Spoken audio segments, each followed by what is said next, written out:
قرضہ ہے نا، تنگ دستی ہے، 100 مرتبہ فجر کی نماز کے بعد سبحان اللہ و بحمدہ سبحان اللہ العظیم و بحمدہ استغفر اللہ پڑھو. اگر احد پہاڑ کے برابر قرضہ ہوگا تو بھی ادا ہو جائے گا. السلام علیکم ورحمۃ اللہ تعالیٰ وبرکاتہ. دوستو، آپ بھی روزی میں برکت چاہتے ہیں اور بڑے سے بڑا قرض ادا کرنا چاہتے ہیں، اس ویڈیو کو دیکھیے گا. بہت ہی پیارا بیان ہے روزی میں برکت کے لیے، اور بڑے سے بڑا قرض بھی ادا ہو جائے گا. جس وظیفے کو سید امیر القادری صاحب نے بتایا، اس وظیفے کو کریں گے انشاءاللہ عزوجل بہت برکتیں حاصل ہوں گی، اور رزق میں بھی برکت ہوگی، روزی میں بھی برکت ہوگی. بہت ہی پیارا ویڈیو. چلیے چلتے ہیں سید امیر القادری صاحب کے اس بیان کی طرف.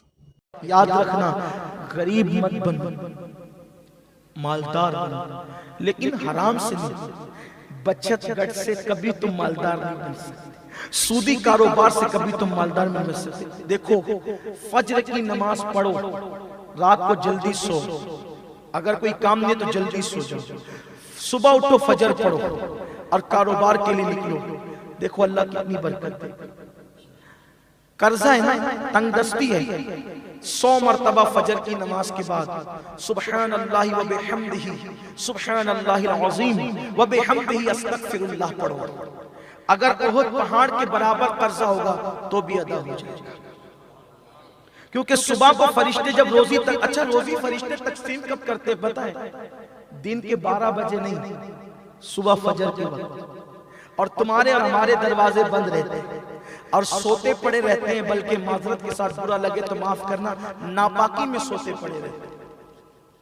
کہاں سے برکت ہوگی؟ کہاں سے خیر ہوگا؟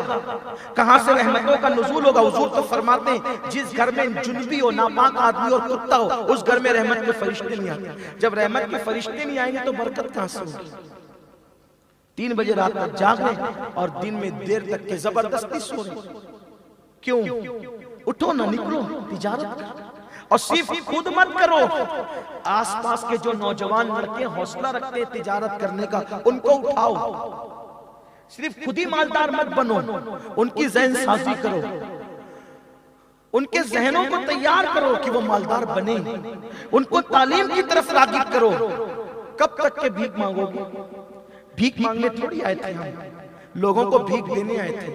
مجھے کوئی ایک حدیث ایسی آپ بتا دے، چھوٹا سا طالب علم حدیث کا، بہت پڑھا لکھا نہیں، کسی حدیث میں یہ لکھا ہو کہ زکوٰۃ مانگو. کسی حدیث میں زکوٰۃ مانگنے کا تذکرہ آیا ہو تو آپ مجھے بتا دو، یا کسی آیت میں زکوٰۃ مانگنے کا حکم دیا گیا تو آپ بتا دو. ہر جگہ زکوٰۃ دینے کا تذکرہ ہے، مانگنے کا تذکرہ کہیں نہیں ہے. اس کا مطلب دینے کا تصور ہے، مانگنے کا تصور اسلام میں نہیں ہے. اور ہم مانگ رہے ہیں، بھیک مانگ رہے ہیں. ہماری بیٹیاں سگنلوں پہ برقع پہن کے بھیک مانگ رہی ہیں. بلکہ اب تو حالات یہ غربت کی وجہ سے قوم کی بیٹیاں، مسلمانوں کی بیٹیاں پوری دنیا میں لوجوں میں بک رہی ہیں.